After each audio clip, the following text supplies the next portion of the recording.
No one is coming. Not today. Not tomorrow. Not when you finally feel ready. That sentence feels heavy because it cuts against a lifetime of conditioning. Somewhere deep inside, there is still a quiet belief that relief will arrive unannounced. That someone will notice how tired you are. That circumstances will soften. That a door will open without you having to force it. But listen carefully. Life does not interrupt itself to rescue you. Most people discover this truth slowly, through disappointment. Through unanswered messages. Through promises that fade. Through moments where they finally look around and realize the room is empty, not because they were abandoned, but because no one was ever assigned to save them in the first place. This is not cruelty. This is reality. The world does not pause when you are overwhelmed. Bills continue. Time continues. Expectations continue. The clock does not care about your emotional state. And the silence you hear when you ask for help is not personal. It is neutral. What makes this truth unbearable for many is not that no one is coming. It's that they built their entire strategy around waiting. Waiting to feel confident. Waiting to feel healed. Waiting to feel supported. Waiting for permission they were never going to receive. So they remain suspended. Not failing loudly, but fading quietly. This is how potential dies, not through catastrophe, but through delay. Through the belief that relief will arrive before responsibility is required. Stoicism does not soften this realization. It sharpens it. Because the moment you accept that no one is coming, something unsettling happens. The excuses lose their power. The timelines collapse.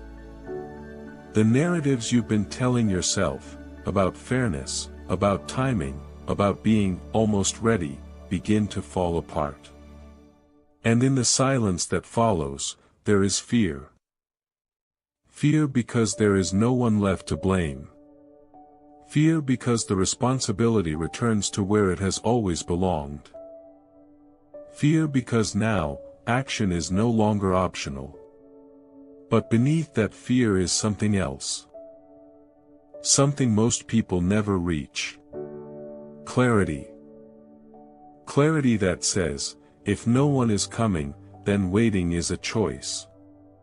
Clarity that says, if no one is coming, then weakness is negotiable. Clarity that says, if no one is coming, then strength becomes a decision, not a gift. This is the brutal opening truth. Not meant to discourage you. Not meant to harden you into bitterness. But to wake you up. Because the moment you stop waiting for rescue is the moment your life finally becomes yours. And that is where everything begins. Waiting feels harmless. It doesn't look like surrender. It looks like patience. It wears the mask of wisdom. People call it being realistic, or giving it time, or not forcing things. And on the surface, it sounds mature. Controlled. Responsible. But underneath it, something else is happening. Waiting becomes a refuge for fear. Most people are not frozen because they are incapable. They are frozen because acting would expose them. Acting would reveal what they don't yet know. Acting would remove the comfort of saying, I would have succeeded if the conditions were right. So they wait. They wait for confidence, as if confidence is a prerequisite rather than a result. They wait for motivation, not realizing motivation is born from movement. They wait to feel ready, even though readiness is something you earn by stepping into discomfort. This reflex is deeply human. The mind prefers certainty, and waiting feels like control. It creates the illusion that time is working on your behalf, when in reality, time is only watching. Stoicism warns against this subtle self-deception. Not because waiting is always wrong, but because waiting without intention is surrender disguised as strategy. Every day you delay a difficult action, you are not standing still. You are training yourself to avoid pressure. You are reinforcing the habit of hesitation. The nervous system learns the pattern, discomfort appears, and you retreat. And the longer this pattern continues, the heavier action begins to feel. People rarely say, "I'm afraid to try." They say, "I'm just not ready yet." They rarely admit, "I'm avoiding responsibility." They say, "I'm waiting for the right moment." But the right moment never announces itself. It never arrives fully formed. It only reveals itself after action has already begun. This is how waiting quietly erodes self-respect. You start to notice it in small ways. The inner voice grows quieter. Decisions take longer. You hesitate even on things you once handled easily. Not because you became weaker, but because you practiced delay long enough for it to become identity. The Stoics understood this well. They observed that the mind either commands or negotiates.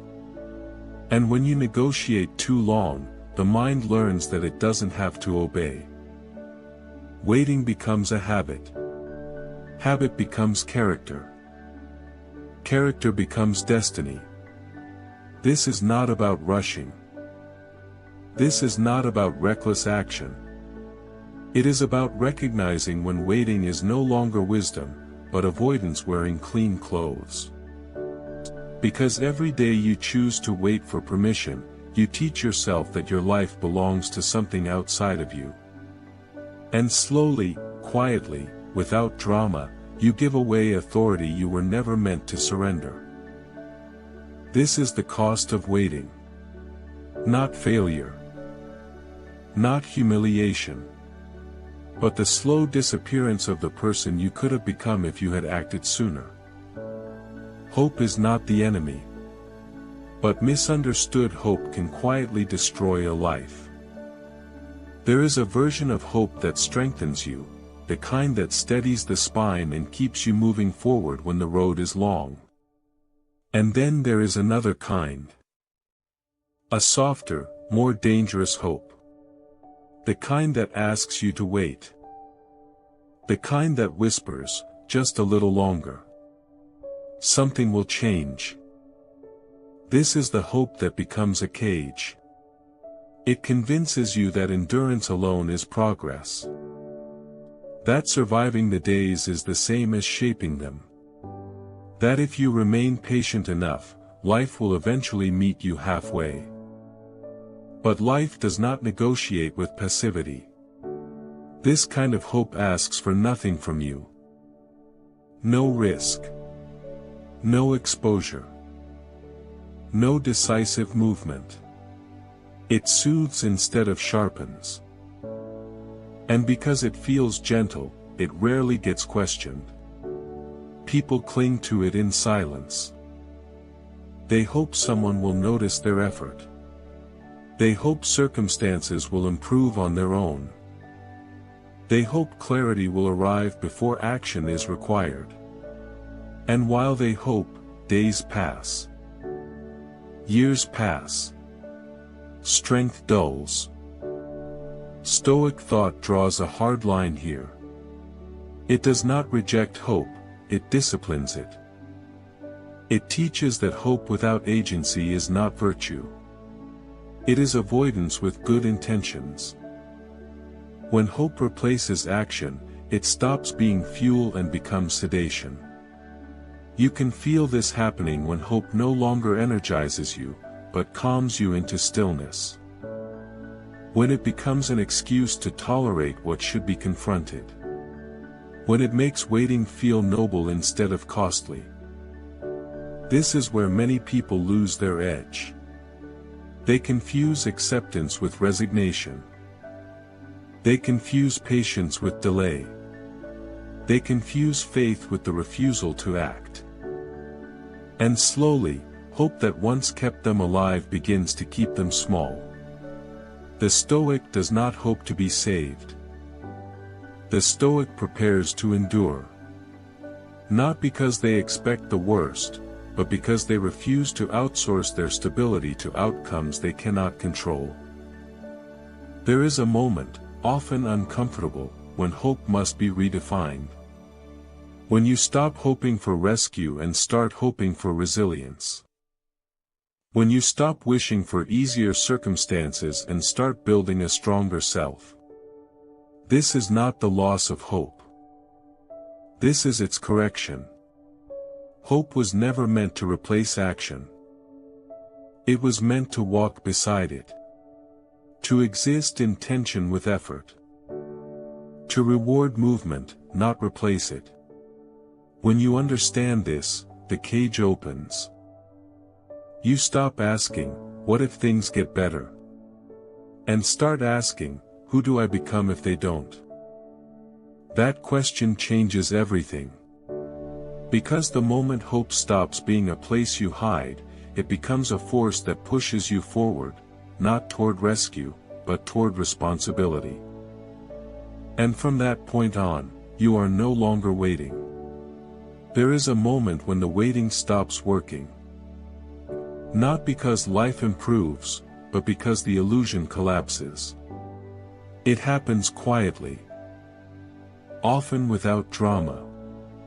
You realize that no one is coordinating your breakthrough behind the scenes. No invisible hand is aligning the timing. No external force is responsible for carrying you forward. And for a brief moment, that realization feels like abandonment. Then it changes shape. Stoicism enters not as comfort, but as clarity. The Stoic realization is simple, and it is heavy. The moment you stop expecting intervention is the moment you reclaim authority.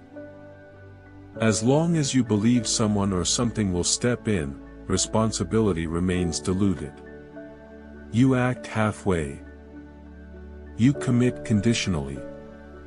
You leave parts of yourself unclaimed because deep down, you assume relief will arrive before full effort is required.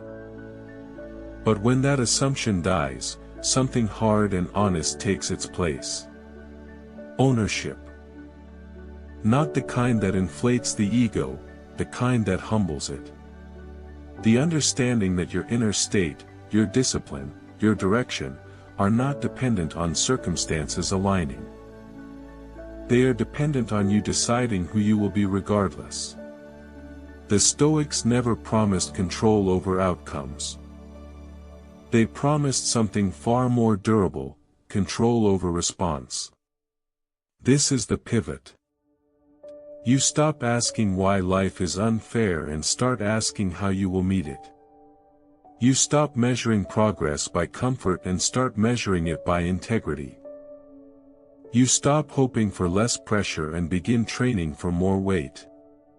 Responsibility, in this sense, is not a burden. It is a release. Because once you accept that no one is coming, you no longer have to perform weakness. You no longer have to explain yourself. You no longer have to wait for the emotional weather to change before you move. You move because movement is yours to command. This realization strips away fantasy. It removes the idea that motivation must precede action, that confidence must come first, that certainty is required. The Stoic understands that clarity is forged in motion, not before it. So they act while uncertain. They choose while afraid. They stand without guarantees. Not because they are fearless, but because they are finished bargaining with reality. This is where discipline replaces hope as the stabilizing force.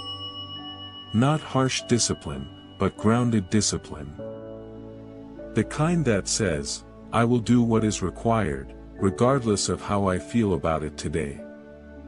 And something remarkable happens when responsibility is fully accepted. Life stops feeling personal. Setbacks are no longer insults. Delays are no longer verdicts. Silence is no longer rejection. Everything becomes information. Everything becomes training. This is the Stoic realization. Not that the world is cruel, but that it is indifferent. And in that indifference, you are free. Free to respond instead of react. Free to build strength without permission. Free to become reliable to yourself. Once you see this clearly, there is no going back. Because the moment you accept full responsibility for your response, you stop waiting for life to change, and start changing the only thing that ever mattered. There is a kind of strength that only forms in isolation. Not the dramatic kind. Not the kind that announces itself or demands recognition. The kind that grows when no one is watching, no one is clapping, and no one even knows you're trying. Most people don't fail because the task is impossible. They fail because their effort depends on being seen. On being validated. On being acknowledged as doing the right thing. And when the recognition doesn't come, the effort fades. Stoicism dismantles this need at its root. It teaches that real power does not perform. It does not advertise. It does not wait for witnesses. Because the moment your discipline requires an audience, it is no longer discipline, it is negotiation. Power without witnesses is uncomfortable at first. You wake up early and no one notices. You say no to distractions and no one praises you. You endure pressure silently and no one understands the cost.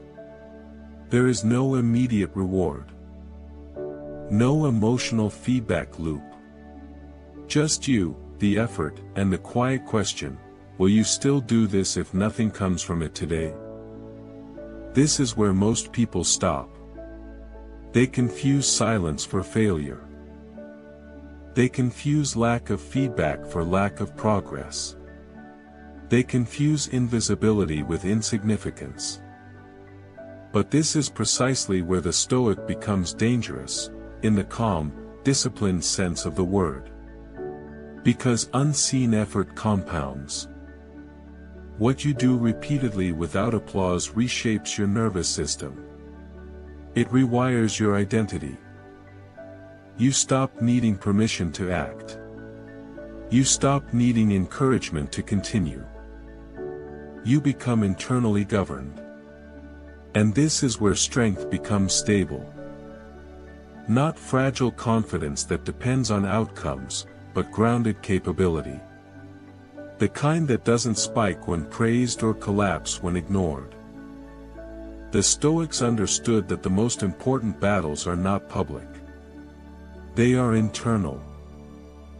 They are fought in moments when no one would blame you for quitting, and no one would congratulate you for continuing. That is where character is forged. When you choose restraint without reward. When you choose effort without certainty. When you choose consistency without reassurance. This is power without witnesses. It does not rush. It does not seek revenge. It does not announce arrival. It simply accumulates. And one day, often unexpectedly, the world feels lighter, not because it changed, but because you did. Pressure that once overwhelmed you now feels manageable. Chaos that once rattled you now feels familiar. People may call it luck. They may call it timing. But you will know the truth. It was built in silence. It was earned without applause. It was sustained when quitting would have gone unnoticed. This is the kind of power that cannot be taken from you, because it was never given by anyone else. And once you experience it, you stop needing the world to validate your strength. You already know. There is a moment after clarity where enthusiasm briefly appears. You feel resolved, grounded, certain that things will change now. Then morning comes. Not a dramatic test. Not a crisis. Just the quiet weight of repetition. The alarm. The familiar resistance. The part of you that says, "You did enough yesterday." This is where real discipline begins. Not in the realization, but in the repetition that follows it. The hard path is rarely dramatic. It does not demand heroic effort once. It demands ordinary effort, consistently, when nothing about it feels inspiring.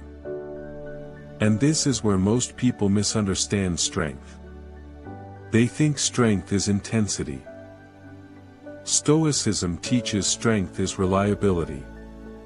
Doing what needs to be done on days when motivation is absent. Maintaining standards when emotions fluctuate. Choosing long-term stability over short-term relief. The hard path is choosing structure when chaos would feel easier. It is choosing restraint when reaction would feel justified. It is choosing progress so small it feels insignificant, and choosing it anyway. This is not glamorous work. No one sees you close the app instead of scrolling. No one hears the conversation you don't escalate. No one notices the discipline it takes to stop explaining yourself. But every one of these choices leaves a mark. The Stoics believed that the soul is shaped by its habits. Not by intention, but by repeated action. What you do daily teaches you who you are allowed to become. And the hard truth is this: your future does not respond to what you understand. It responds to what you practice. You don't rise to the level of your insight. You fall to the level of your discipline. Choosing the hard path daily means accepting that some days will feel empty. Some efforts will feel unrewarded. Some progress will be invisible even to you. And still, you continue.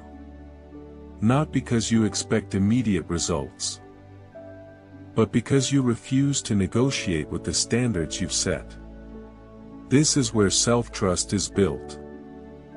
Every time you keep a promise no one else knows about, something internal strengthens. You become less dependent on emotion. Less reactive to circumstance. Less tempted to abandon yourself when things feel uncomfortable. The hard path does not ask for perfection. It asks for consistency. Miss a step, and you return without drama. Lose momentum, and you resume without self-punishment. Because discipline is not harshness, it is loyalty to your future self.